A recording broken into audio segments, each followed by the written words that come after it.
On the Light Massacre in Piedmont is a sonnet by the English 17th century poet John Milton. It is written in iambic pentameter, in the style of an Italian sonnet, with 2 quatrains followed by a sextet. As the name implies, the poem is almost incessantly morbid and unnerving, as it must have been more so for those who had read it after its initial publication. Indeed, when examining this poem, it is imperative that one take into account its historical context, as without such a backdrop, the work becomes a great deal less meaningful. There once existed a Christian sect known as the Waldensians, who, after forming in the late 12th century, had established themselves in numerous settlements throughout northern Italy and southern France. Their doctrines differed in a number of ways from the Roman Catholics that lived among them, namely in their denial of the existence of purgatory and insistence on delivering sermons in the native tongue of those listening to them, rather than exclusively in Latin. This angered the papacy, which soon thereafter excommunicated them. Centuries of persecution followed, by religious and secular rulers alike, reaching its height during the time surrounding the Protestant Reformation. Possibly acting under orders from the papacy, the Duke of Savoy dispatched troops in the spring of 1655 to either exterminate or forcibly convert the inhabitants of the Waldensian religious settlements of Piedmont. Thousands were either killed or converted in the wanton raping, pillaging, and plundering that followed. Not surprisingly, this provided a golden opportunity for Catholicism's critics, and in this case Milton, to lay further blame on the Vatican. The gist of the sonnet is as follows. The speaker asks the Lord to avenge those killed unjustly in the recent massacre, insisting that they had kept his word in its true form when others had not. Milton sets up the opening lines of the poem in such a way that they invoke a very austere and grim overtone, describing the bones of innocent people scattered on the cold and jagged mountainside. He asks that their dying groans be recorded, and describes the various ways in which they were slaughtered, most notably the mothers being thrown with their infants onto the rocks below. This instance is contained within one of the few lines of the sonnet containing a period, perhaps to help reflect the permanence of their tragic deaths.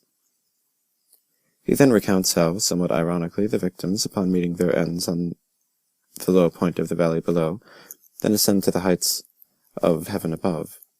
The speaker then remarks at the way in which their blood and ashes have fertilized the Italian fields, and asserts that from said fields will not sprout plants, but a crop of new, far more numerous believers.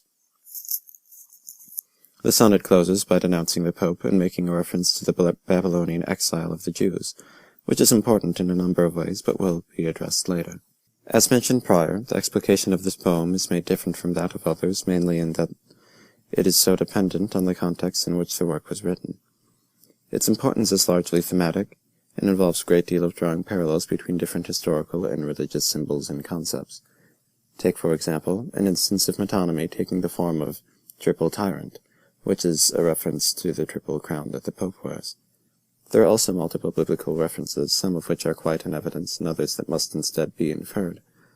Firstly, there is comparison of the defenseless victims to throngs of sheep, animals that are a common motif in certain parts of the Bible. Further, there is the reference to Babylonian woe during the sonnet's final line.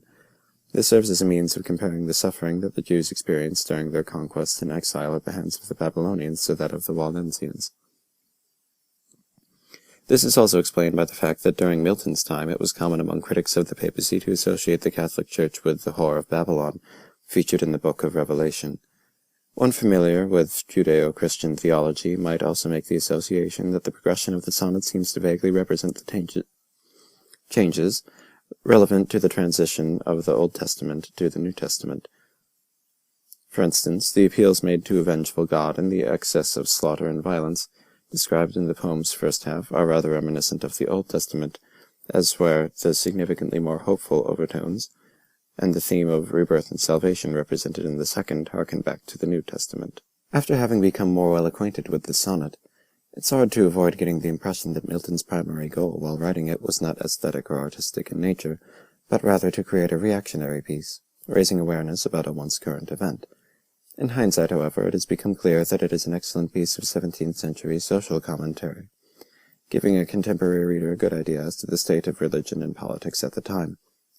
It is in this regard that this sonnet has achieved lasting success, due in part, of course, to its poetic merits, having memorialized a historical event that might otherwise have become even more obscure than it already is.